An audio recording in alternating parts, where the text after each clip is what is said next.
Nah, ini Jibril alaihi salam datang dengan dua sifat.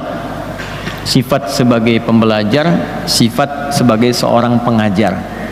Ya, kata Umar bin Khattab radhiyallahu taala anhu, "Bainama nahnu julusun 'inda Rasulillah sallallahu alaihi wasallam, idh tala 'alaina rajulun shadidu bayadhi thiyabi, shadidu sawadi sya'ri, la yura 'alaihi atharu as-safari wa la ya'rifuhu minna ahadun."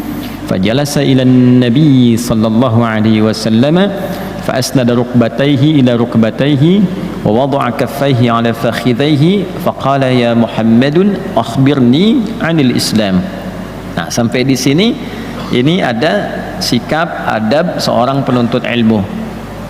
Kemudian ketika Nabi menjawab sallallahu alaihi wasallam, al-islamu an tashhadu an la ilaha illallah wa anna muhammadar rasulullah wa tuqimas salah wa tu'tiyaz zakah wa tasuma ramadhana wa tahujjal baita in istata'ta ilayhi sabila, qala sadaqta, fa'ajibna yas'aluhu fayusaddiquh. Ketika Nabi menjelaskan, tiba-tiba orang ini yang disifati penuntut ilmu tadi mengatakan, engkau benar ya Muhammad sallallahu alaihi wasallam.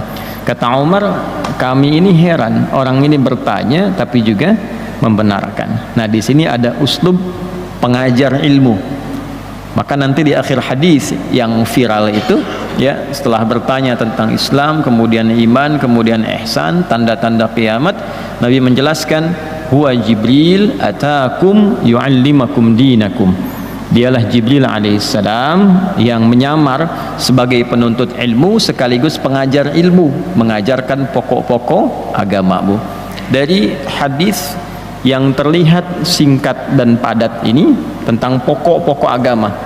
Jadi kalau berislam tuh pokoknya itu ada 3, pengingatnya 1. Jaga ini saja sampai meninggal. Ya, jaga sampai meninggal. 1, Islam. Ya, pokok kita sebagai muslim menunaikan tuntunan dalam Islam. Ya, ini yang selalu diingatkan di dalam kesempatan setiap pekan, khususnya di khutbah Jumat.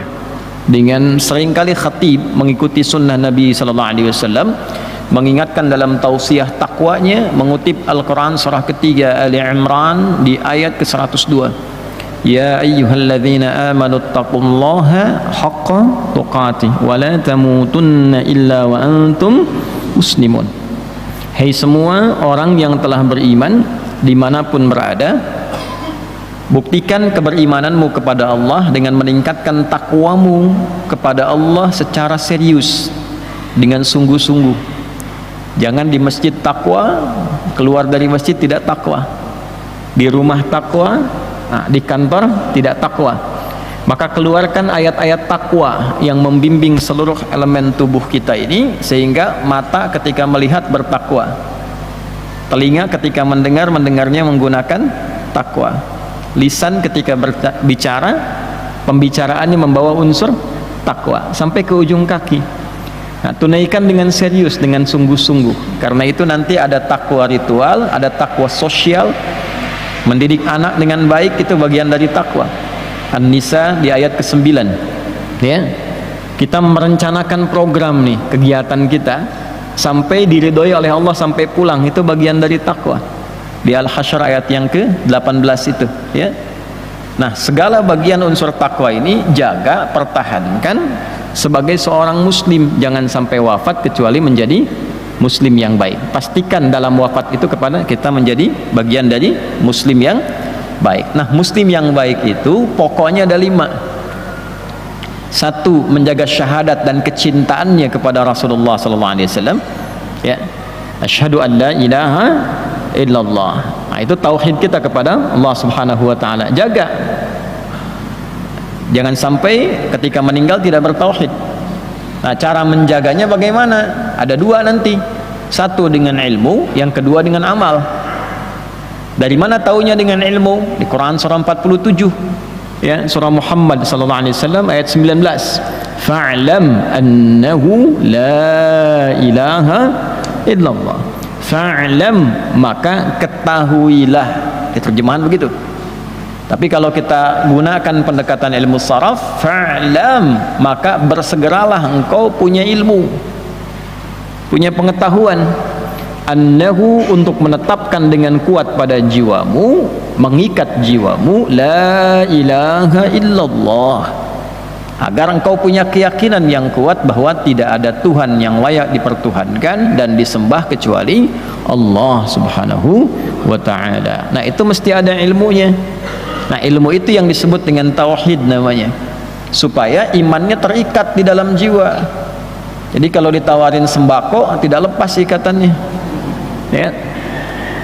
Nah, perempuan-perempuan belum nikah nih hati-hati, jangan sampai dengan kalimat-kalimat yang terasa terdengarnya indah, ya, hanya 2 kata aku mencintaimu gitu kan, nah tiba-tiba lepas ikatan imannya, itu bahaya tuh.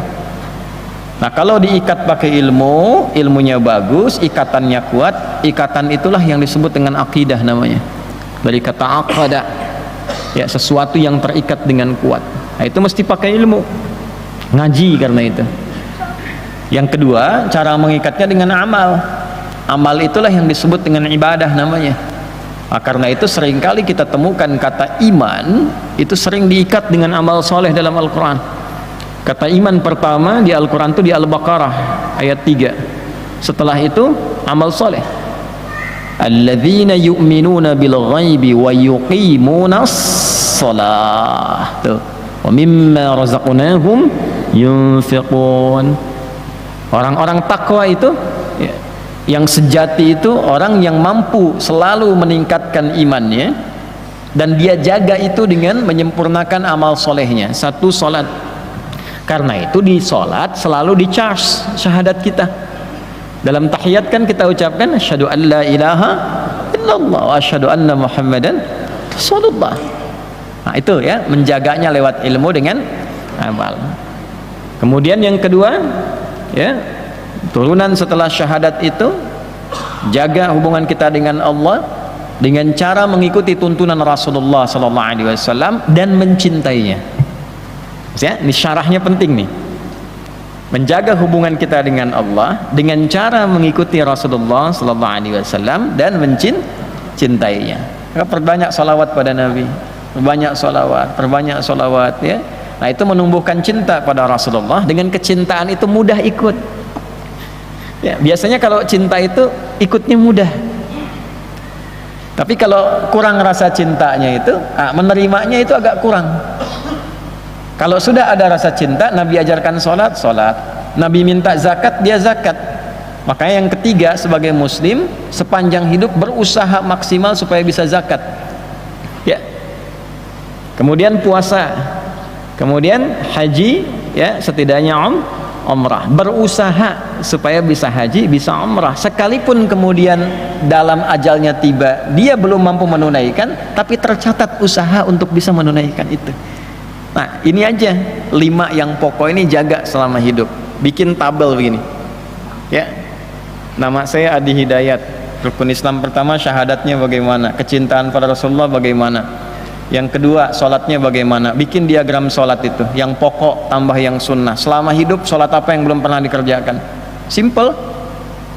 Yang ketiga zakat, udah pernah zakat belum, usaha bekerja supaya bisa zakat. Itu orang beriman. Kalau belum beriman, dia dagang, dia bisnis, usaha untuk kaya, wajar, belum ada iman.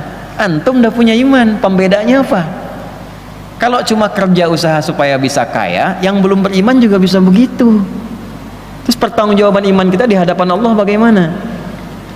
Ya, Uthman, Abdurrahman bin Auf, Talha radhiyallahu taala anhum jami'an, itu mereka berusaha dagang supaya kaya sebelum masuk Islam. Setelah masuk Islam, orientasi karyanya itu dengan bekerja itu tujuan utamanya untuk memenuhi ridha Allah. Yang Allah perintahkan lewat dagang saya ini apa? Oh ternyata amal soleh, zakat, bisa infak, bisa sedekah. Nah cara berpikirnya begitu, ya. Nah, demikian jaga sampai kita kemudian wafat, ya. Wala tamutunna illa wa antum muslimun. Untuk menguatkan itu nanti ada sumber kekuatan dalam diri kita, sumber cahayanya. Nah kalau ini kuat, Islamnya kuat. Itulah yang disebut dengan iman. Ya, iman itu nuklearnya tuh, sumber kekuatannya. Jadi kalau imannya kuat, nanti memancar ya ke bagian tubuh-tubuh kita ini untuk membimbing tubuh berperilaku sebagai muslim dengan imannya. Tadi yang saya katakan, bicaranya pakai iman, mendengarnya pakai iman. Qul lil mu'minina yaghuddu min absarihim, katakan pada pria beriman, kalau dia beriman, matanya dalam melihat akan dibimbing oleh imannya. Kata imannya tak bagus, palingkan. Ya ayyuhalladzina amanu la yasharqu min qaum, hai semua orang yang beriman, imanmu membimbing lisanmu untuk berkata yang baik. Iman tidak akan membimbing engkau untuk mudah mencela. Tuh. Sampai ke ujung kaki. Cara menguatkan iman itu pilarnya 6. Maka keluarkan 1, 2, 3, 4, 5, 6. Bikin tabel lagi. Saya sebagai mukmin, level iman saya di mana nih dari 3 itu? Lemah, sedang, atau kuat? Nanti urutkan yang 6 ini. Hubungan saya dengan Allah bagaimana? Kenal tidak dengan malaikat? Ya, ada kitabnya Syed Sabiq itu bagus ya, namanya Al-Aqaid Al-Islamiyah itu. Itu menguraikan urutan-urutan keimanan itu bukan sekedar dengan hafalan, tapi juga dengan pengenalan dan pendalaman. Anda hafal misalnya jumlah malaikat yang pokok, yang terkait dengan aktivitas hidup kita, misal ada 10 dari Jibril sampai Ridwan. Nah, yang pokok terkait hidup kita, apa tugas malaikat itu dengan kita? Dipelajari, dari pelajaran itu dipraktekkan dalam hidup. Misal malaikat Mikail ditugaskan menurunkan rizki misalnya. Apa sifat-sifat yang menyertai malaikat Mikail itu? Senang tempat yang bagaimana? Senang amal yang bagaimana, senang keadaan kita seperti apa, sehingga dengan mengenal itu kita persiapan supaya rezeki mudah turun. Anda berdoa di rumah tapi rumahnya nggak disenangi malaikat, bagaimana rezekinya bisa turun? Nah, belajarnya begitu.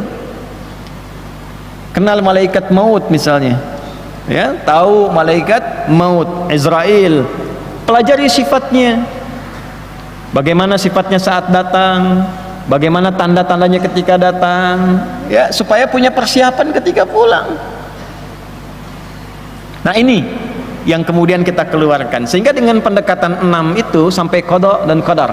Biasanya yang 5 itu mudah dikaji dan agak mudah dipraktekkan, tapi yang ke-6 itu seringkali dipertanyakan. Kalau yang ke-5-nya kuat, yang ke-6-nya mudah, maka sama seluruhnya antara suka dan duka. Kalau sedang suka itu bersyukur, kalau duka dia bersabar, maka sampailah kepada level halawatul iman. Ya, ya Allah, kenapa harus saya yang di PHK? Ya, terus kenapa harus orang lain? Ya Allah, sampai kapan sakit ini akan hilang? Nah, itu kalau paham qada dan qadar, semua arah ujian diarahkan kepada syukur dan sabar. Nah, ini level iman yang 6.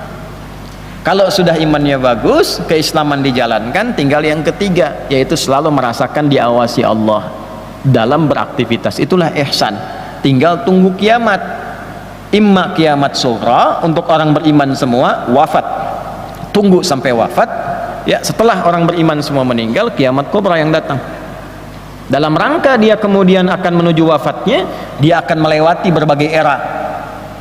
Pelajari eranya supaya antum tahu antum hidup di era apa. Karena nanti ada beberapa era itu yang akan dihadapi, kata Nabi, di masa depan, saat Nabi bicara 15 abad yang lalu. Ya. Apa di antara eranya? Anda akan saksikan ada suasana yang terbalik. Ya, mohon maaf, kebaikan dinilai dengan kesalahan, kesalahan tiba-tiba jadi baik. Ada hobinya materialisme, meninggikan bangunan, memperbanyak harta, tak peduli bagaimana meraih caranya. Ada banyak keterbukaan dalam aurat. Nah, hidup di era apa? Kalau hidup di era itu, apa solusinya dari Nabi yang memberikan bimbingan kepada kita? Itu aja jalani sampai meninggal. Nah, itulah yang pokok. Hadis-hadis terkait dengan ini dikumpulkan oleh para ulama maknanya, maka menjadi materi sebagai pedoman hidup. Itulah yang dikenal dengan adab di kemudian hari. Maka di antara adab itu dikumpulkan pada sifat utama di hadis dimaksud, ada adab untuk pengajar, ada adab untuk pelajar. Nah, kita saat ini memasuki di akhir halaman ke-24, adab untuk pengajar.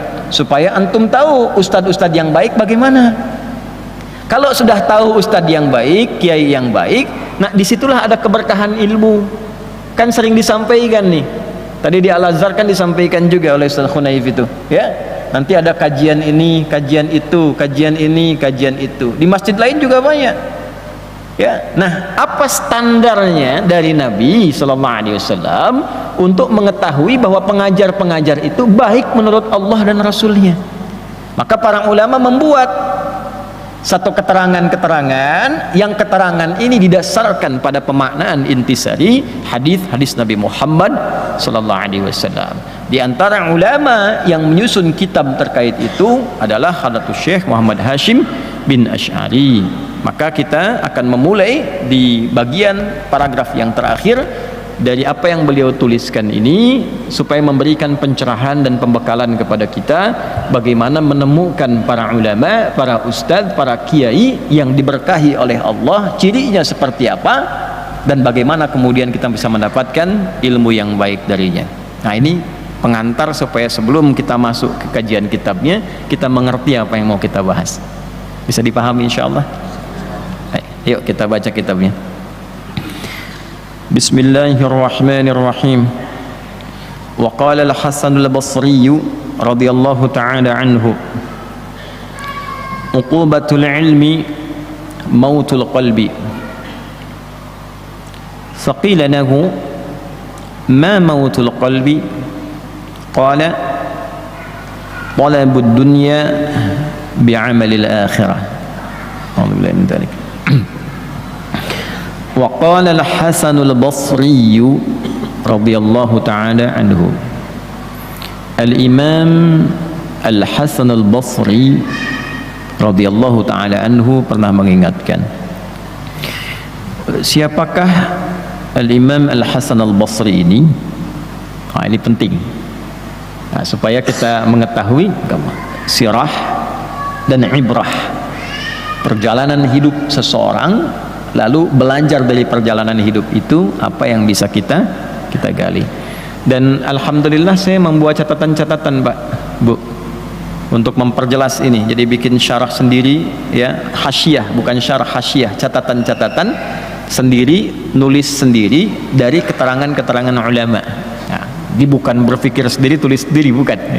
Ulama nyampaikan apa, kita rangkum, kita berikan catatan-catatan. Nah, ini saya nulis nih. Jadi kalau gurunya nulis, muridnya nggak nulis, keterlaluan. Bikin kecil catatan ya. Jadi Bapak Ibu sekalian, nanti kita tahu apakah radhiyallahu ta'ala anhu ini makna yang pertama, golongan sahabat, atau makna yang kedua, bukan sahabat tapi amalannya diridhai oleh Allah subhanahu wa ta'ala, sehingga dilekatkan nama sifat yang serupa dengan para sahabat. Imam Al-Hasan Al-Basri, beliau lahirnya di Madinah, ya, lahir di mana? Di Madinah, di kota Nabi Sallallahu Alaihi Wasallam, di tahun 21 Hijrah. Ya, jadi masih berkehidupan 2 tahun sebelum Khalifah Umar bin Khattab radhiyallahu taala anhu selesai dan wafat. Jadi masih mengalami masa sahabat. Lahirnya bukan di zamannya Nabi Sallallahu Alaihi Wasallam. Nah, berarti dari sini kita simpulkan kalimat radhiyallahu ta'ala anhu bukan menunjuk kondisi beliau sebagai seorang sahabat, tapi amal dan kehidupannya itu mirip-mirip sahabat, sehingga disifati oleh para ulama dengan radhiyallahu ta'ala anhu. Ya, bahkan Sayyidah Aisyah radhiyallahu ta'ala anha nanti pernah memberikan komentar. Di antara komentarnya ketika beliau ini tumbuh dan berbicara, kata Sayyidah Aisyah, siapa yang barusan itu bicara seperti pembicaraan siddiqin, ya, orang-orang yang benar imannya, benar amalnya dari kalangan sahabat. Karena ayahanda sendiri pun, ya, Abu Bakar As-Siddiq radhiyallahu ta'ala anhu mendapat gelar apa? As-Siddiq. Itu oleh Sayyidah Aisyah dinilai perkataannya saja, baru dengar kata-katanya itu disimpulkan ini perkataan para sahabat ini. Jelas? Baik. Nah, kita kembali dulu. Jadi lahir di Al-Madinah Al-Munawwarah tanggal 21 tahun 21 Hijrah. nanti wafat tahun 110 Hijrah, itu bersamaan dengan 642 Masehi, wafatnya 728 Masehi. Ya, di bulan Oktober tanggal 15, ya, bulan Oktober 728 Masehi. Saya agak cepat Bapak Ibu sekalian. Ayahnya itu seorang budak dulunya. Nah, ini penting nih. Ibunya pun itu punya sifat yang sama, budak. Dulu di era-era itu kan masih belum selesai perbudakan. Di semua wilayah di bumi itu. Di Eropa ada perbudakan, ya kan? Masuk ke Timur Tengah ada perbudakan. Ke wilayah Asia juga demikian. Islam datang untuk menghilangkan dan meruntuhkan perbudakan itu. Maka Anda akan lihat ayat-ayat yang turun itu betapa banyak urutan-urutan yang mengeluarkan manusia dan membebaskan itu semua dari jenis-jenis perbudakan. Ada yang dengan pernikahan, ada yang dengan dorongan untuk membebaskan dengan harta beli, seperti Abu Bakar membebaskan Bilal bin Rabah, ya. Jadi spirit Islam itu datang membawa kedamaian, kemerdekaan dan kesejahteraan untuk semua. Jadi sebelum PBB dan berbagai belahan dunia berbicara tentang hilangnya perbudakan 15 abad yang lalu, Islam sudah mempraktekkan itu semua, ya. Dan diantara nanti cara-cara untuk menghilangkan perbudakan itu secara bertahap dalam pergantian zaman, itu diantaranya dengan pengasuhan, pembebasan, dan ada pada nilai-nilai pendidikan. Itulah nanti yang dialami oleh Al-Hasan Al-Basri. Jadi Bapak Ibu sekalian, beliau ini bapaknya dulu termasuk budaknya Zaid bin Thabit radhiyallahu taala anhu dalam satu riwayat. Ibunya namanya Khairah. Khairah ini juga budak atau asistennya dari Ummul Mukminin Ummu Salamah radhiyallahu taala anha.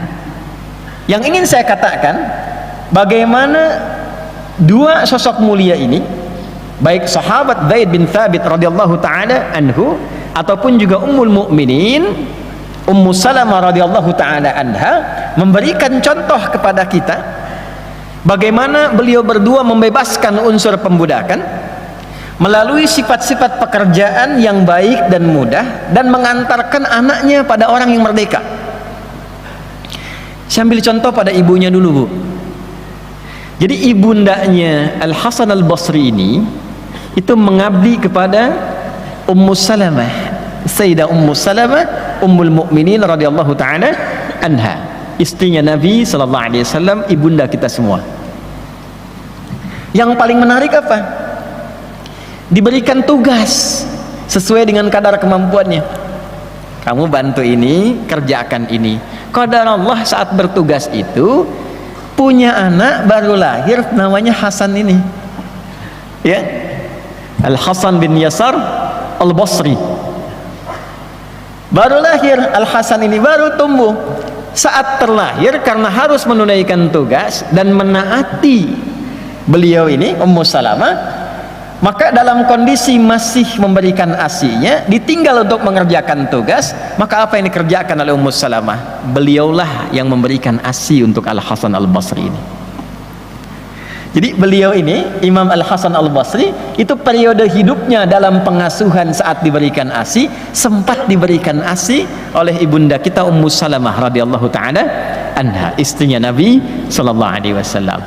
Dan disitulah kemudian para ulama menyimpulkan, oh ini ada keberkahan-keberkahan mulia dalam ASI yang kemudian didapatkan oleh Imam Hasan Al-Basri. Ini yang memudahkan ilmunya masuk, ini yang memudahkan akhlaknya itu bisa ditiru, ini yang memudahkan segala perilakunya bisa diteladani. Yang kedua, dalam kesibukan ibundanya bekerja itu, kadang ya Ummu Salamah, Sayyidah Ummu Salamah radhiyallahu taala anha membawa Imam Hasan Al-Basri kecil ini, itu suka dimintakan pada sahabat-sahabat yang lain untuk didoakan. Termasuk dapat keberkahan doanya Umar bin Khattab radhiyallahu taala anhu. Allahumma faqihhu fid din wa ahbib lahun nas. Ya Allah, mohon pahamkan ia, berikan ia kemampuan untuk memahami dan mengajarkan segala ilmu-ilmu yang terkait dengan agama, dan jadikan ia termasuk orang-orang yang dicintai oleh khalayak ramai. Doanya Umar. Ya. Apa pelajaran yang bisa kita dapatkan tuh? Dekatkan anak-anak semenjak dininya dengan orang-orang terbaik di zamannya, pintar dan soleh. Kalau sempat bawa ke majelis ilmu, ya, di lingkungan yang soleh.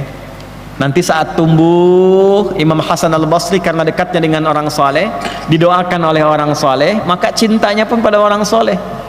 Dari kecil sudah senang kajian-kajian, sudah senang dengan ulama.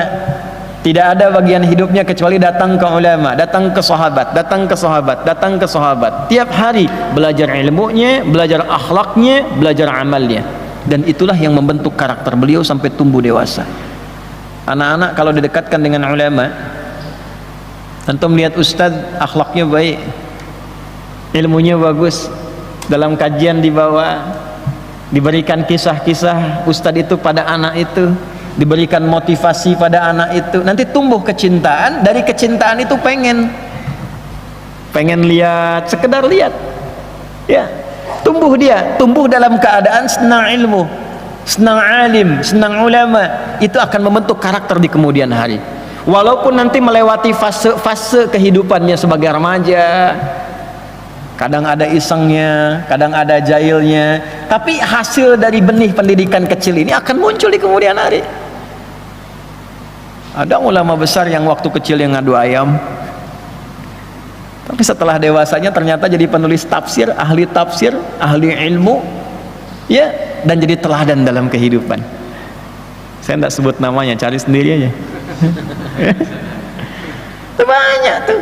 Jadi kalau dari kecil kita siapkan demikian, itu tumbuh dewasanya. Nggak apa-apa kajian bawa anak-anak, ya, maka fasilitasi tempatnya tuh.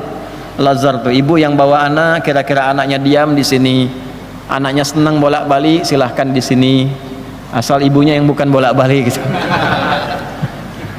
Saya dulu pernah mengajar itu, ada anak yang waktu saya ngajar dorong-dorong kursi, udah bosan kursi, kotak infak didorong. Kotak infak gini. Orang tuanya kaget, jemaah mulai melirik karena ada suara bunyi. Saya bilang biar aja dulu, itu dunia anak-anak. Yang paling menarik apa? Begitu saya tanya, dia bisa mengulang apa yang saya sampaikan, yang belum tentu bapaknya bisa ngulangin. Tuh Pak, Bu ya. Nah ini kondisi yang dialami oleh Imam Hasan al-Basri. Jadi tumbuh di tempat yang baik, dalam lingkungan yang baik, dirawat, dididik oleh orang-orang yang terbaik, sehingga walaupun beliau tidak sezaman dengan Nabi, tidak pernah menatap Nabi SAW, namun beriman kepada Nabi, maka beliau hidup di zaman sahabat, bertemu dengan sahabat-sahabat Nabi, dirawat bahkan oleh satu di antara istri Nabi SAW, termasuklah beliau pada golongan tabi'in yang mendapatkan langsung ilmu dari sahabat, akhlaknya sahabat, perawatan sahabat, sehingga memiliki DNA yang baik dari keilmuan seperti DNA ilmunya para sahabat dan akhlak mereka. Tidak menetap hanya di Madinah, kemudian beliau berkelana dari Madinah, kemudian sempat ke Kabul, sekarang jadi ibu kotanya Afghanistan, sempat di Kharasan, lalu saat tumbuh dewasa beliau menetap di Basrah itu di Irak sekarang, ya, sampai meninggal dunia. Maka dikenallah kemudian dengan nama terakhir menetapnya dari Basrah, tumbuh berkembang dewasanya, maka dikenal dengan Al-Basri. Nah, jadi Al-Basri ini bukan lahirnya di Basrah, lahirnya di Madinah, tumbuh dewasa, mengajar sampai wafat di mana, di Basrah, maka dikenal dengan Imam Al-Hasan Al-Basri. Jika Anda tanya di era beliau pada siapapun yang hidup, maka kesimpulannya tidak ada para ulama di zamannya yang lebih alim dari beliau, yang lebih soleh dari beliau, yang lebih berilmu dari beliau. Ini pujian ulama, ya, pujian itu untuk mengukuhkan kredibilitas dan kemuliaan ilmu dan akhlaknya, bukan ingin mengangkat lebih dari yang lain. Tentu yang lain pun banyak yang pintar, banyak yang hebat, tapi untuk menunjukkan bahwa ini orang mulia. Maksudnya apa? Nanti secara sanad dia tidak bermasalah, ya, itulah yang diambil ilmunya. Karena itu Syekh Hasyim mencantumkan di kitab ini karena sosoknya tidak bermasalah. Ya, semua amalnya, semua ilmunya, semua jenis pelajarannya, maka siapapun yang lihat mengerti, oh ini berkesesuaian dengan hukum Allah, dengan ridha Allah. Inilah sesungguhnya yang diajarkan Nabi SAW. Maka semua menyimpulkan radhiyallahu taala anhu. Nah, inilah sanad namanya. Maka penting dari siapa Anda belajar itu akan membentuk karakter. Anda belajar dari guru yang pemarah, Anda akan jadi pemarah. Anda belajar dari guru yang lembut, Anda akan jadi lembut. Anda belajar dari guru yang senang bertengkar, Anda akan senang bertengkar. Anda belajar dari guru yang mulia akhlaknya, Anda ikut mulia. Nah, itu sanad namanya. Maka dari itu para ulama memasukkan bagian ini satu dari 4 hal, 4 pokok yang pernah saya sampaikan itu.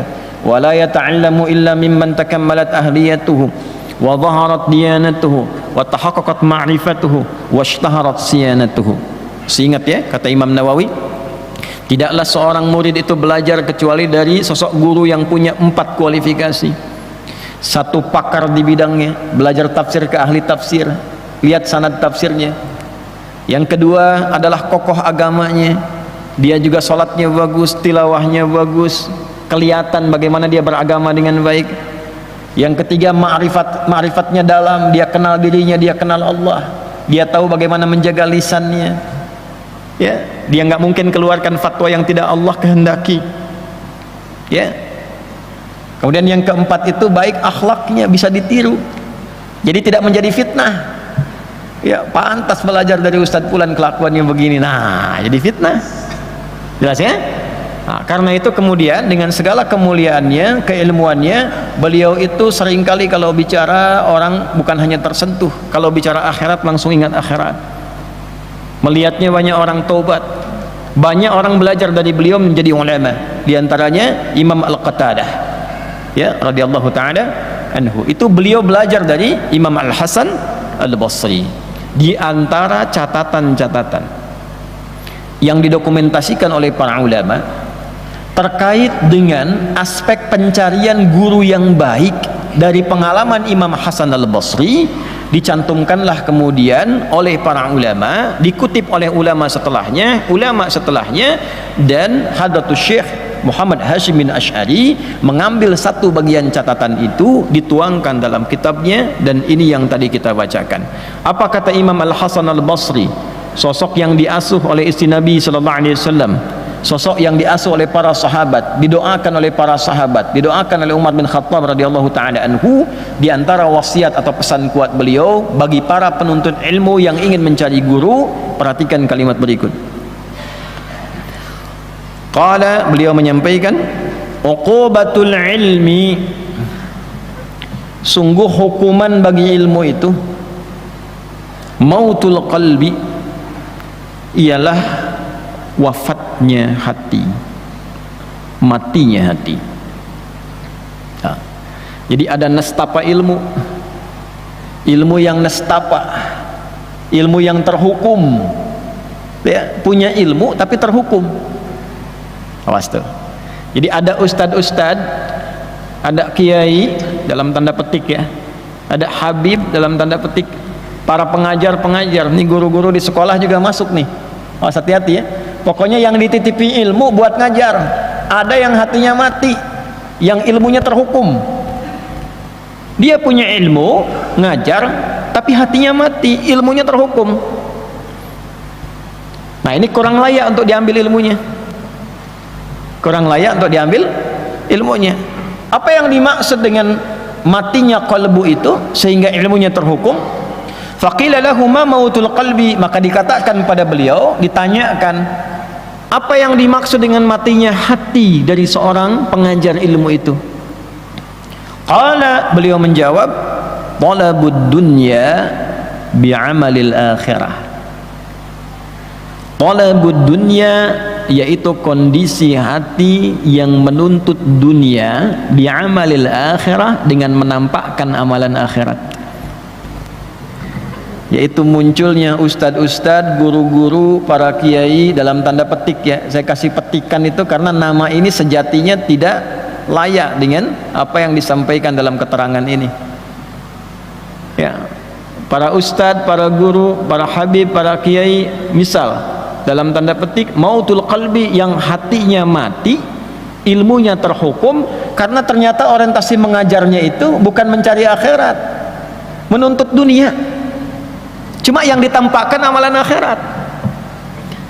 Kayaknya ngajar Quran tapi ternyata yang dicari tarifnya. Ustadz ini nanti mau ada akad nikah nih, bisa nggak Ustadz ngaji? Boleh ya, cuma asal tahu aja ya, saya kan berangkat dari situ ya, ada bensinnya, jam sekian kan saya nggak sarapan juga lah gitu ya, 2 digit lah. Udah pakai begitu tuh. Ini mautul qalbi nih ya, nanti ngajinya cuman kedengaran suara gelombang-gelombangnya aja tuh, echonya tinggi, naik turun, naik turun, naik turun. Tapi yang dicari apa? Dunianya. Ya, tidak semua begitu. Ini cuma ditandai aja. Kalau ada yang begitu, hatinya mati. Maka nanti bacaannya nggak sampai ke jiwa. Apalagi ke pengantin. Ya, pengantin mikirnya cepat akad aja nanti tuh. Ya, sama. Nah, ini pengajar demikian. Jadi kalau di sekolah-sekolah Islam murid-muridnya tidak berkembang baik, coba cek gurunya, coba cek gurunya, cek pengelolanya, niatnya benar nggak bikin sekolah itu, ada nama Islamnya loh, dihisab itu, dihisab di hari kiamat. Anaknya berislam nggak tuh anak didiknya? Jangan-jangan SPP-nya aja makin besar. Jangan-jangan guru yang datang pun datangnya mencari amplopnya saja. Ngajar di mana? Sekian, gajinya berapa? Tuh. Sementara dia yakin rezeki sudah diatur oleh Allah. Ya, ini saya tidak bicara di level biasa, saya level pengajar. Bicaranya di level pengajar.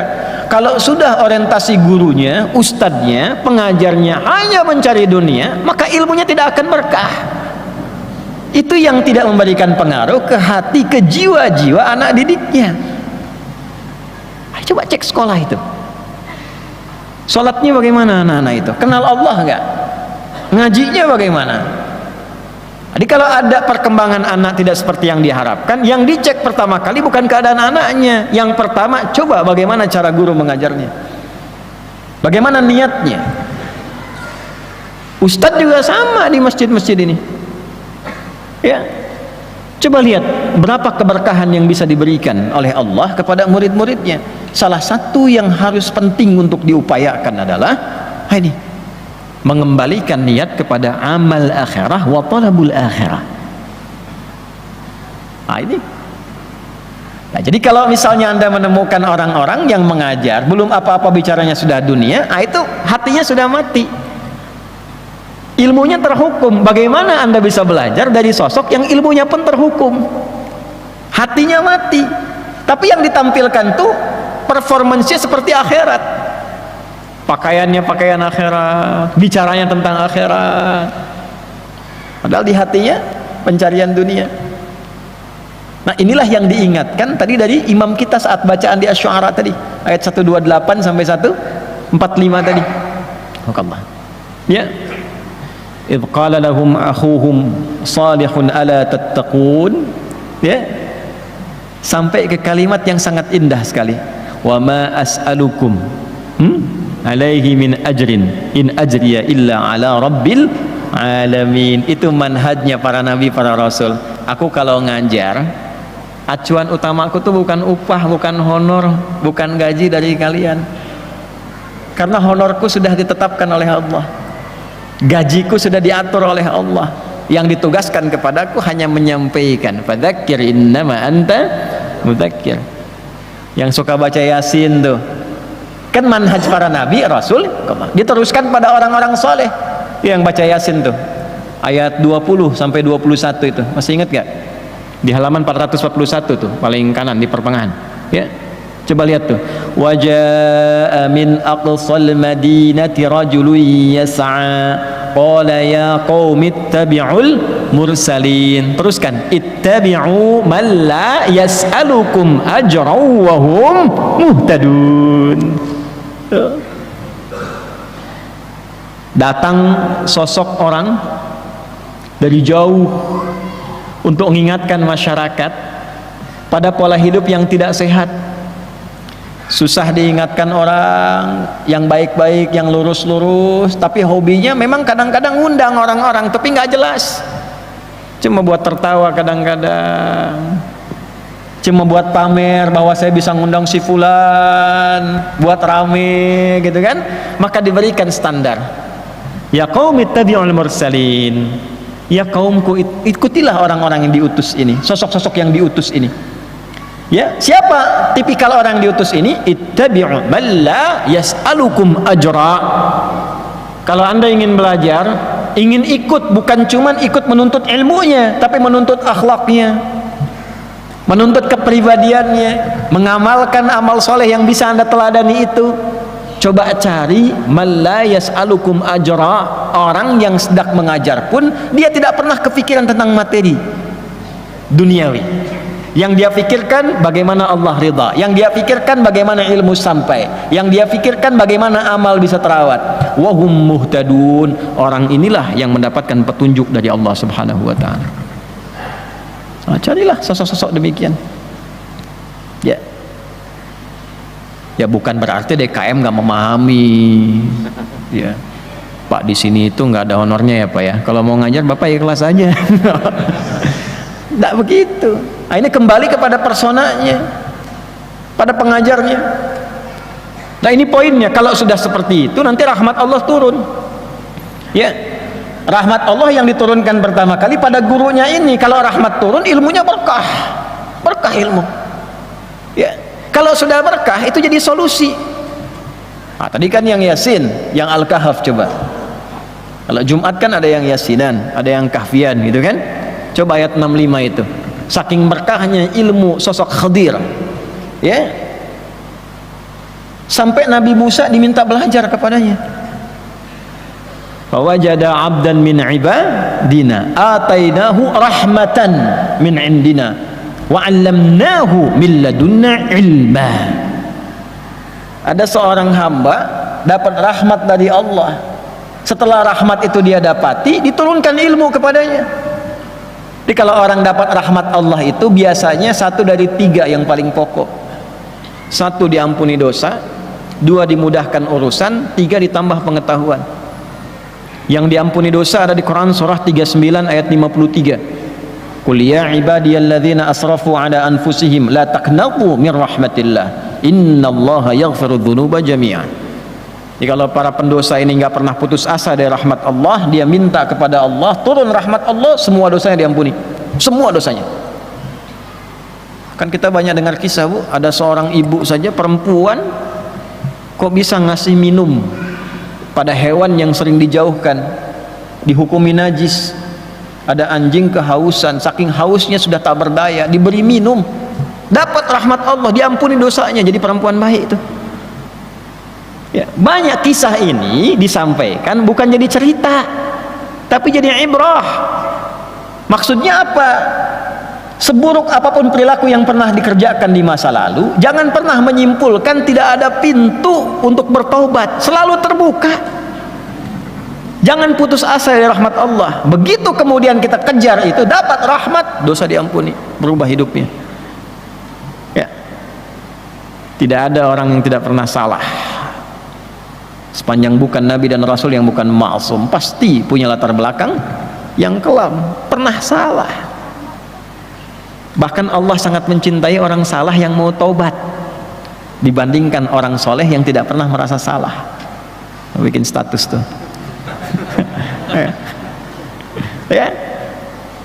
Nah ini balik ke sini. Ya, jadi kalau kita kembalikan ke dalam gambaran kita, satu itu dapatkan rahmat Allah. Yang kedua, kalau dapat rahmat itu hidup mudah. Maka yang dicari rahmat Allah. Kita makan, minum, cari rahmat Allah dari makanan itu, dari minuman itu. Berpakaian, cari rahmat Allah. Bagaimana mencari mendapatkannya? Rumusnya dari Nabi singkat. Kullu amrin dhi balin la yubda'u fihi bismillahirrahmanirrahim fahuwa abtar. Setiap perbuatan baik yang tidak dilekatkan dengan kalimat bismillahirrahmanirrahim, Rahman, pemilik seluruh rahmat di dunia ini. Rahim, pemilik seluruh rahmat di akhirat nanti. Nah, mau minum, khudh biyaminika ma yalik. Ini langsung saya praktekkan supaya mudah dipahaminya tuh. Ya, ambil dengan tangan kananmu yang paling dekat denganmu. Kata Nabi di Al-Bukhari begitu tuh. Ya, ini kan yang paling dekat sama saya tuh, sama antum masih jauh tuh. Ambil yang dekat nih. Sammillah, sebut nama Allah. Bagaimana? Qul bismillahirrahmanirrahim. Katakan bismillahirrahmanirrahim, minum. Selesai, alhamdulillahirabbil alamin. Maka minuman ini ketika diminum dengan kalimat bismillahirrahmanirrahim, rahmat Allah turun di situ. Jadi energi positif. Dibawa baca Quran enak, dibawa sholat enak. Walaupun minumnya sedikit tapi rahmat Allahnya banyak, tercurah di situ. Yang kedua itu solusi mudah ditemukan di mana? Di Al-Baqarah. Ayat berapa? 157. Ulaika alaihim salawatum mir rabbihim wa rahmah wa ulaika humul muhtadun. Ada orang-orang yang dipuji Allah dan mendapatkan rahmat, diberi solusi, dimudahkan hidupnya, dibebaskan kesulitannya. Itu kesulitannya ada di ayat 155, dirinci 1, 2, 3, 4 dan seterusnya. Kesabarannya ayat 156, rahmatnya 157. Jadi kalau orang sering berusaha mendapatkan rahmat Allah, hidupnya ringan, itu maksudnya. Dijauhkan dari masalah yang sulit. Walanabluwannakum bisyai', kalian yang hidup aku akan uji dengan berbagai macam ujian. Minal khauf, gelisah. Udah gelisah tuh. Jam berapa ini nanti selesai kajian? Gelisah. DKM juga gelisah nih, mau persiapan akad nanti nih kalau gelisah, itu ujian tuh. Ada yang gelisah cepat amat ya, tinggal 15 menit lagi kan. Gelisah tuh. Wal ju', mulai lapar. Berangkat jam 3 belum sarapan. Ini udah kelihatan wajah-wajah, habis ini sarapan di mana nih? Kayak jamaah yang punya UMKM tuh nggak apa-apa, kerjasama di depan. Yang punya bakso, punya bubur, depan, ngaji dulu, keluar, dibeli, makan. Nanti untuk mampir di situ dari masjid sedekah ke masjid. Kalau kajian-kajian saya tuh yang punya dagangan makanan apa nggak apa-apa, tapi sambil ngaji. Ya ngaji yang betul. Saat ngaji, ngaji dulu, jangan sambil dagang. Ngaji dulu, ngaji selesai itu. Setelah itu sedekah ke masjid, terisi semua, berkah semuanya nanti. Ya, wa naqsi minal amwal, mulai berkurang harta. Awal bulan sekarang ya. Nah, nanti akhir bulan mulai terasa tuh. Wal anfus, ada yang sakit, kerabat meninggal. Wat thamarat, hasil kerja keras, kok yang ngambil orang lain. Saya yang kerja, dia yang ngambil, saya ikut tender, dia yang dapat, dan seterusnya. Wa basyiris sabirin, berikan kabar gembira pada orang sabar. Kok ada ya orang dapat masalah malah gembira?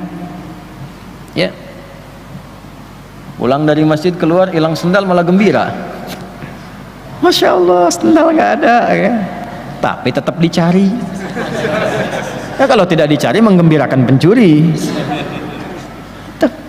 Dia sabar itu bukan diam, mencari solusi dengan cara yang baik, cara yang tenang.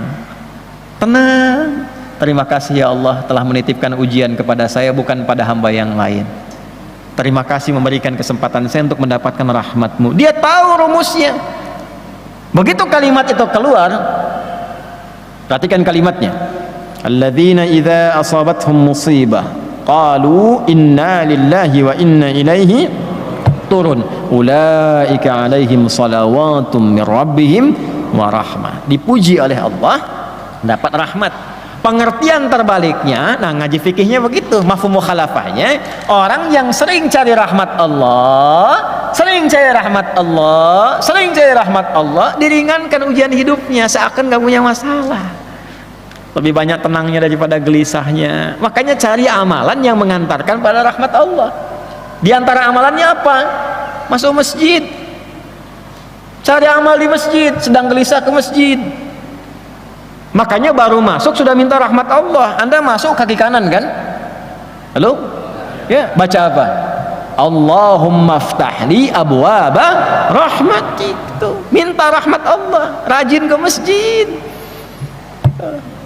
Masjid-masjid yang benar. Ibu, rahmat Allah tuh turun ke ibu tuh. Ya, dekati ibu, sayangi, bakti.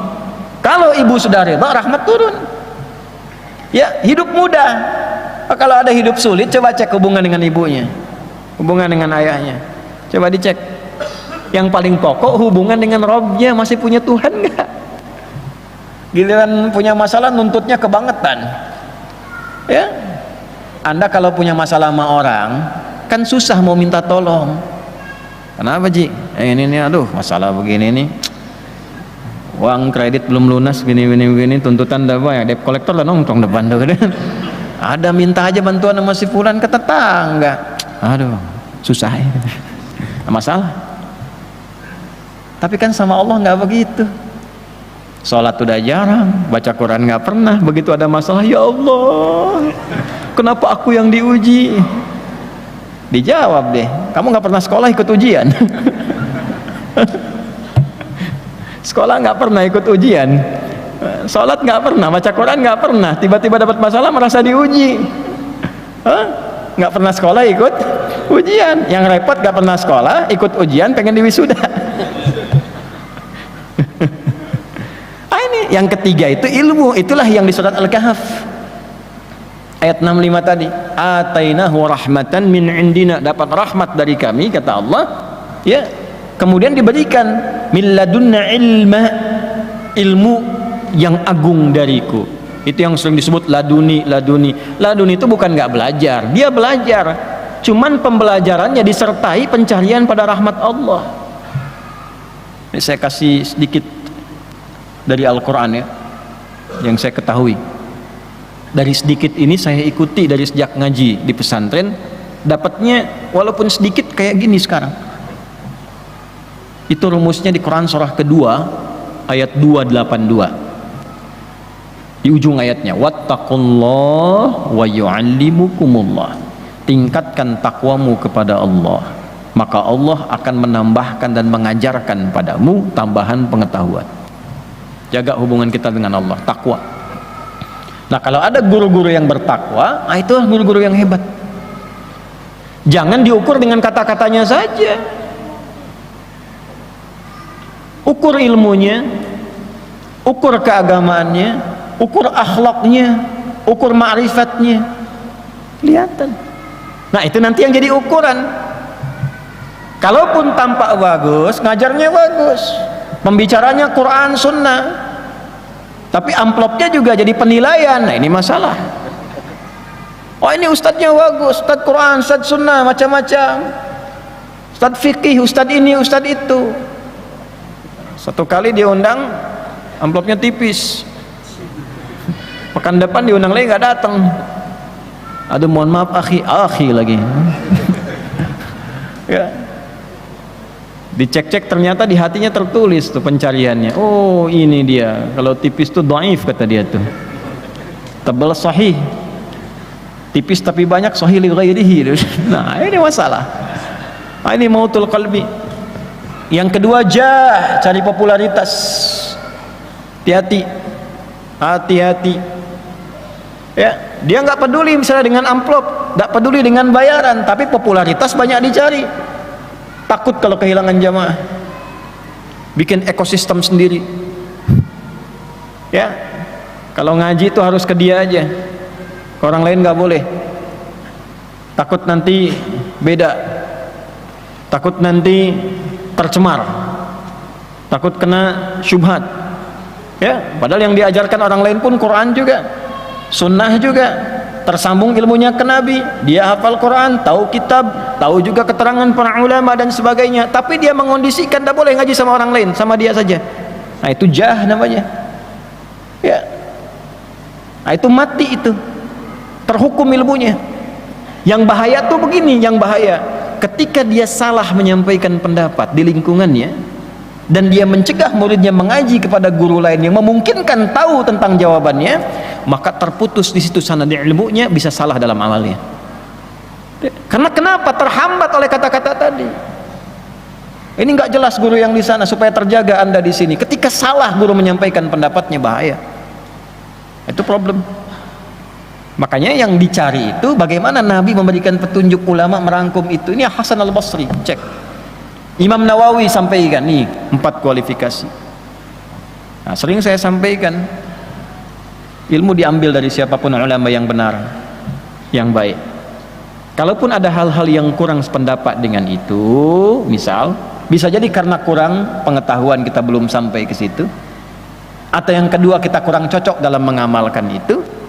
Nah, jangan kemudian dihambat itu dengan kesimpulan-kesimpulan yang tidak baik. Itu nanti ada pembahasan dalam bab yang kedua, khusus untuk siapa? Untuk penuntut ilmu. Nanti kita akan belajar itu. Itu dalam pembuka sudah disebutkan langsung bagaimana ciri penuntut ilmu yang diberkahi. Sekarang kita belajar ciri pengajar pengetahuan yang diberkahi oleh Allah Subhanahu wa taala. Jadi yang pertama, kondisi hati seseorang yang mati itu ketika pengajarannya diikat oleh unsur duniawi. Ya. Bahasa tegasnya kalau dalam Quran tuh ginilah, wala tamnun tastakthir. Jangan engkau berusaha memberi orang lain dengan pengajaranmu, dengan ilmu yang Allah titipkan padamu, dengan berharap kompensasi dunia yang dinilai olehmu lebih banyak. Tastakthir tuh minta lebih. Baru ngajar sekali udah minta naik gaji. Kan? Gajinya berapa? Datang, baru masuk, Pak, saya ngajarkan anak-anak gampang pahamnya tuh. Kalau besok nggak naik gaji saya nggak mau saya ngajar lagi. Wala tamnun tastakthir. Itu hal yang pertama.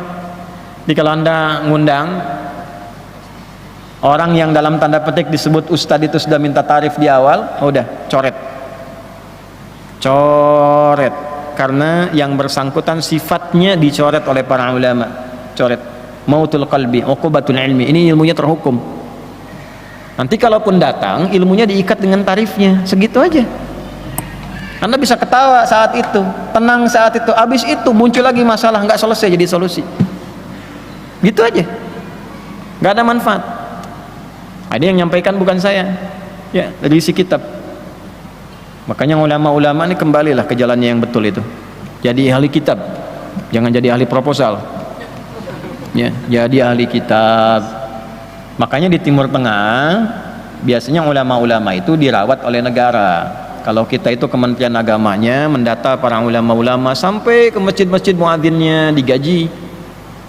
Ya, karena zakat umat Islam di Indonesia ada dana abadi umat dan sebagainya. Ya, kerjasama dengan Basnas, masukkan ke satu bagian itu untuk ulama-ulama mengajar, ustadz-ustadz supaya kesejahteraannya meningkat. Jadi begitu mengajar karena sudah sejahtera, sudah bagus, nggak mikirin lagi duniawi. Di Timur Tengah begitu.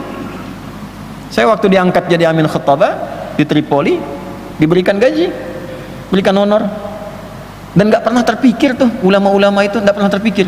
Makanya ustadz-ustadz, dai-dai yang datang dari luar, ada biasa yang dari Mesir, Al-Azhar datang mengajar ke sini, beberapa dari syekh-syekh itu suka bingung di Indonesia. Ya, karena habis ngajar diamplopin. Malah bingung. Nah, kadang-kadang kebingungan itu jadi musibah. Karena setan ikut di amplopnya itu. Begitu ngajar tempat lain nggak ada amplop, setan masuk. Sini nggak ada amplopnya. Nah, ini yang bahaya. Jelas? Paham? Nah, yang kedua sebagai bagian dari akhir penutup adalah thalabul jah, mencari popularitas. Nah, ini diingatkan di dalam surah yang sangat disukai dan jadi favorit Nabi sallallahu alaihi wasallam. Fadzakir innama anta mudzakir lasta alaihim bimusaitir. Di surah Al-Ghasyiyah, pasangan Al-A'la biasa dibacakan dalam subuhnya Nabi sallallahu alaihi wasallam selain surat-surat yang beliau biasa baca di lainnya. Ya, salah satunya ini Al-Ghasyiyah. Nabi selalu mengingatkan dirinya dengan surat ini. Muhammad, ingatkan orang, tugasmu hanya untuk mengingatkan, bukan menguasai orang lain, bukan memonopoli sesuatu. Ustadz juga sama, Nabi aja diingatkan apalagi ustadz. Adi, tugasmu hanya menyampaikan, bukan monopoli jamaah, memaksa jamaah. Jangan ngaji sama orang ya. Itu sama siapa Ustadz? Sama jin? Oh enggak, ngajinya di sini aja. Tidak boleh. Silahkan lepaskan. Ya, satu kali saya tutup dengan kisah, hingga 1 menit kita selesaikan karena kami pun mesti berangkat juga. Ya. チャンネル登録お願いね。